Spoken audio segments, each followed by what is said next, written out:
Dans la région du Xinjiang, dans le nord-ouest de la Chine, une mère de famille dit avoir été sommée de se rendre au poste de police du coin.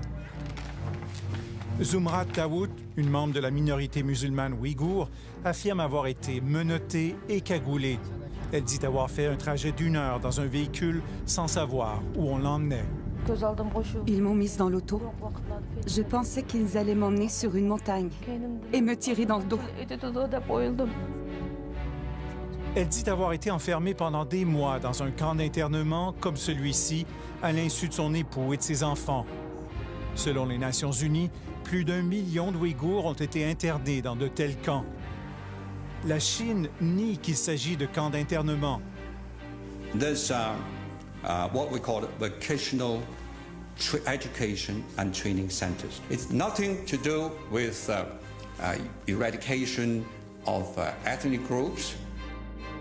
Mais une fuite de documents confidentiels du gouvernement chinois, obtenue par le Consortium international des journalistes d'enquête, dévoile les plans secrets de Pékin, un vaste système de détention pour l'endoctrinement d'un peuple minoritaire.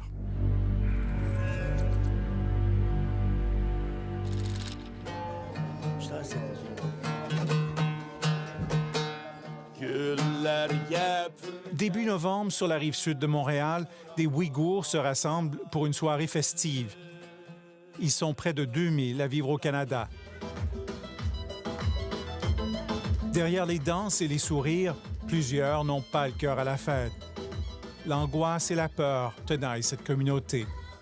Est-ce que vous avez eu des nouvelles de la famille qui est là-bas? Les gens, ils vivent dans la peur, ils ne peuvent plus parler de rien. Tu leur demandes quelque chose, ils vont se méfier de toi. Les gens vivent dans la peur. Arki Aliev est d'origine ouïghour. Il a émigré à Montréal avec ses parents il y a 20 ans. Ils sont inquiets car ils n'arrivent plus à joindre les membres de leur famille qui vivent en Chine. Quand on les appelle sur les téléphones en ligne directe, ça ne sonne pas, on n'arrive pas à les rejoindre. Qu'est-ce qu'il y en est avec mes frères, mes sœurs? Qu'est-ce qu'il y en est avec les cousins, les cousines? Ces gens-là ont disparu, comme s'ils n'ont jamais existé. On n'a aucun signe de vie depuis déjà plusieurs années, là. Plus de 10 millions d'Ouïghours vivent dans la région de Xinjiang, dans l'extrême nord-ouest de la Chine. Cette région, riche en pétrole et en ressources minières, est stratégique pour la Chine pour assurer son approvisionnement énergétique et pour établir de nouvelles voies commerciales vers l'Occident. Les Ouïghours sont une minorité turcophone et musulmane, depuis longtemps victime de discrimination aux mains de la majorité chinoise Han. Les tensions entre les deux groupes ethniques ont mené à des émeutes et des attentats commis par des Ouïghours. Pékin a réagi avec force. Au nom de la lutte contre le séparatisme et le terrorisme, les autorités chinoises ont rendu illégales de nombreuses pratiques religieuses. Les prénoms comme Mohamed ou Fatima sont interdits pour les nouveau-nés. Même le port de la barbe est proscrit. La langue ouïghour est interdite dans les écoles. La Chine et la politique chinoise essayent d'éliminer les Ouïghours et leur religion. Donc, écoutez, tout simplement pour complètement leur effacer la culture ouïghour, la culture musulmane. Pékin cherche à assimiler les Ouïghours au sein de la culture chinoise dominante, selon la professeure Vanessa Frankville.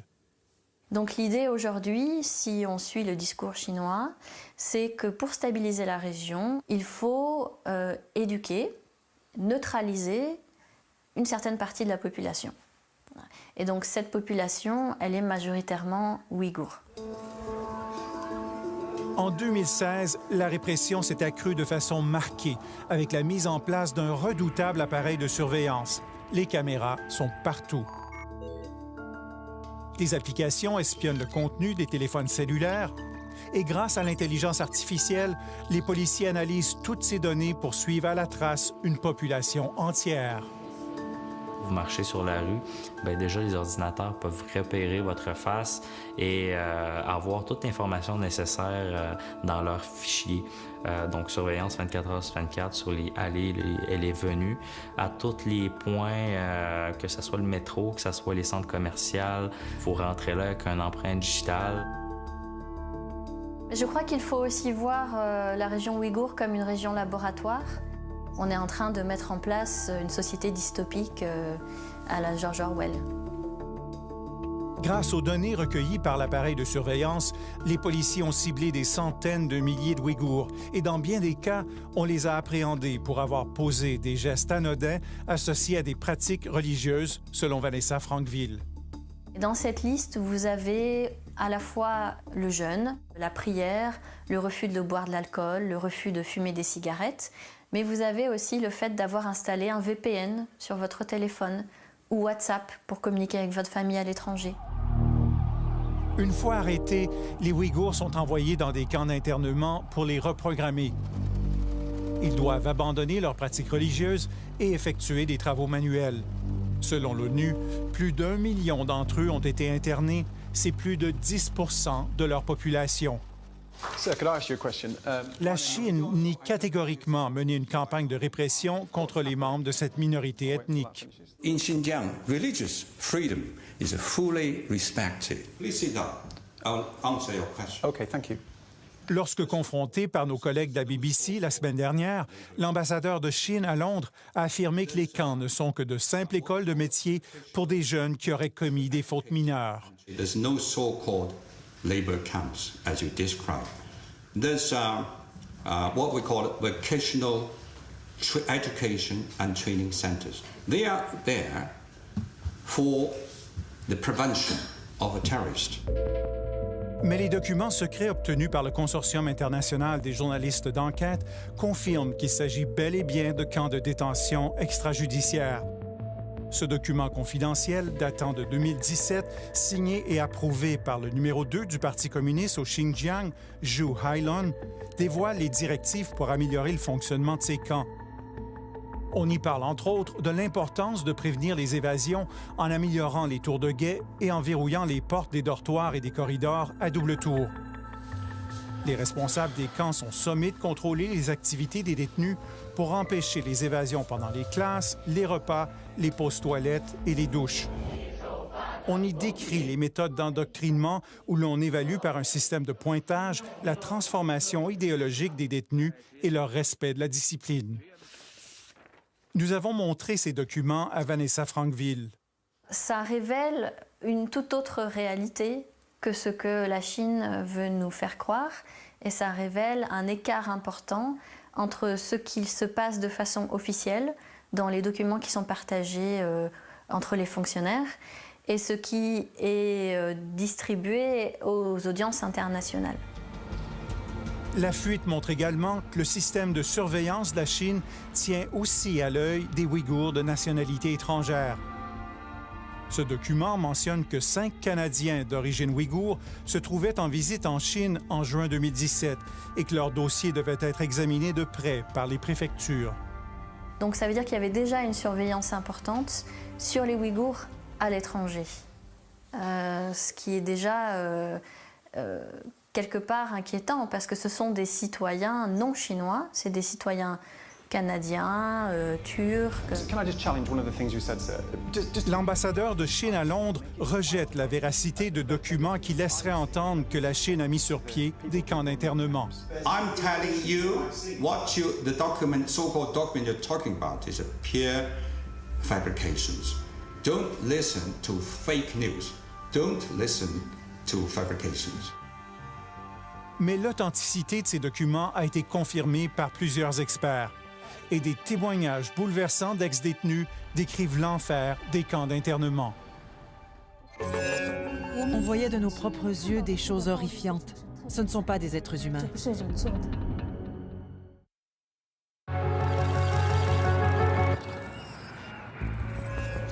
À des milliers de kilomètres de la Chine, un jeune diplômé de la faculté de droit de l'Université de la Colombie-Britannique a décidé de mener sa propre enquête pour dénombrer les mystérieux camps d'internement dans son pays d'origine. Armé d'un simple ordinateur portable, il a découvert sur des sites officiels chinois des appels d'offres liés à la construction des camps.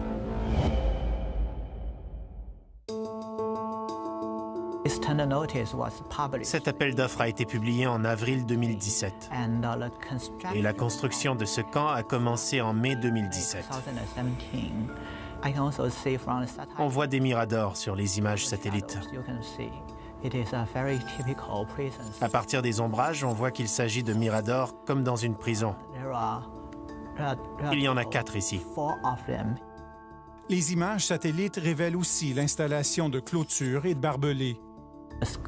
Il s'agit d'un vaste projet. Presque toutes les villes du Xinjiang ont un camp de ce genre. Il dit d'avoir trouvé jusqu'à maintenant environ une centaine de camps d'internement dont il publie les détails sur Internet, ce qui ne fait pas l'affaire des autorités chinoises.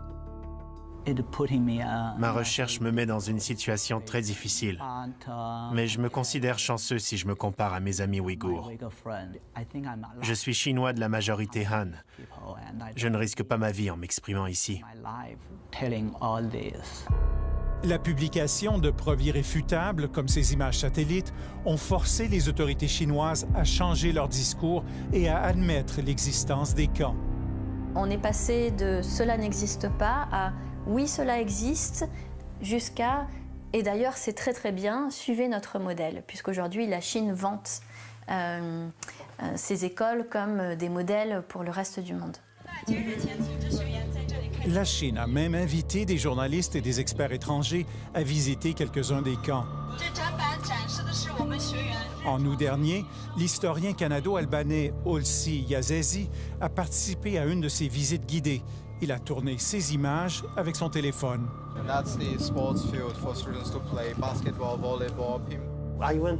Je suis allé à un terrain de sport et j'ai vu des garçons ouïghours en train de jouer.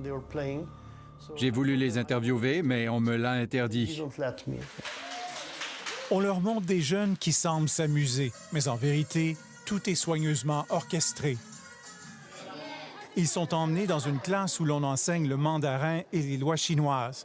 Et là, on leur permet de poser quelques questions sous l'œil attentif des agents du gouvernement. Are you afraid of your teachers?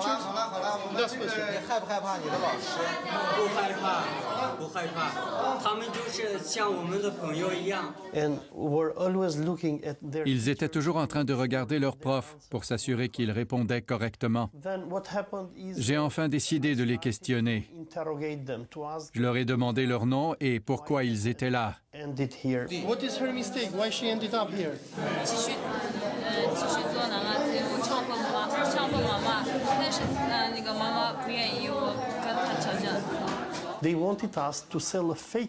Ils voulaient qu'on propage une histoire fabriquée de toutes pièces auprès de la communauté internationale, selon laquelle il n'y a pas de camp de concentration en Chine, ni de persécution en raison de l'adhésion à l'islam ou de l'origine ethnique.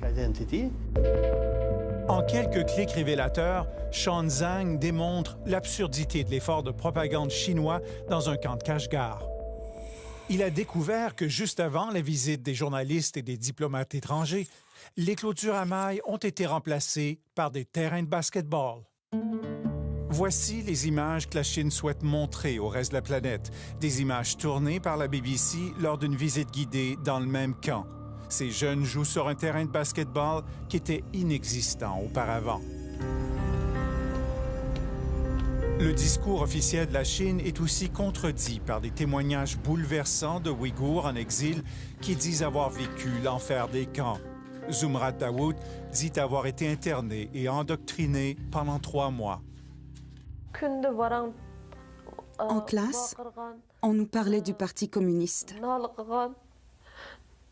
On nous disait que nous étions pervertis par l'islam, que c'était une maladie contagieuse venant de l'étranger. Saregoul Tsaoudbé, une musulmane de la minorité kazakh, dit avoir été emmenée de force dans un camp pour enseigner le mandarin aux détenus. Elle s'est confiée à nos collègues de la télévision publique suédoise SVT. Plusieurs personnes dormaient dans 1 mètre carré. Elles devaient dormir sur leur côté droit, sans bouger. Si elles bougeaient, on les punissait. Selon Seragoul, il y avait une pièce appelée la Chambre noire où elle a été battue. Elle dit que des détenus en sortaient parfois couverts de sang avec les ongles arrachés. Il y avait une chaise avec des clous pointés vers le haut. Et aussi une autre chaise. Une chaise noire, qu'ils appelaient la chaise du tigre. Elle infligeait des chocs électriques.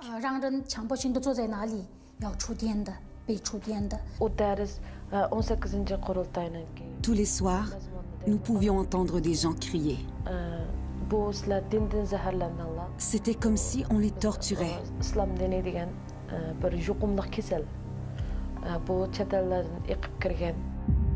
Selon Seragoul, les femmes internées étaient régulièrement agressées par les policiers. Un souvenir la hante, un viol qui aurait été commis devant les détenus. C'était horrifiant. Ils avaient rassemblé plus d'une centaine de personnes. Et ils ont pris une jeune femme dans la vingtaine.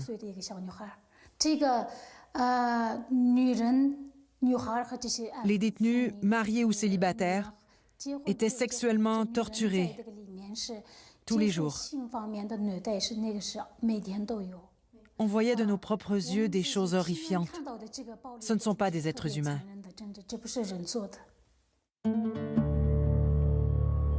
Malgré l'attention croissante à ce qui se passe au Xinjiang, la Chine semble malgré tout déterminée à poursuivre son programme de détention et d'assimilation forcée. La réaction de la communauté internationale est trop timide, croit Vanessa Frankville. Je crois que la diplomatie discrète, comme on l'appelle, ne fonctionne pas, n'a pas fait ses preuves, et qu'aujourd'hui, elle est même complice de ce qui se passe. Arki Aliev, lui, espère que la communauté internationale, y compris le Canada, répondra à l'appel de détresse lancé par son peuple. Tout le monde est à fleur de peau ici, là, parce qu'on n'a aucune idée de ce qui arrive à nos proches. Sont-ils vivants? Sont-ils morts? Est-ce qu'ils sont dans des camps de concentration présentement en train de souffrir là-bas? On n'a aucune idée.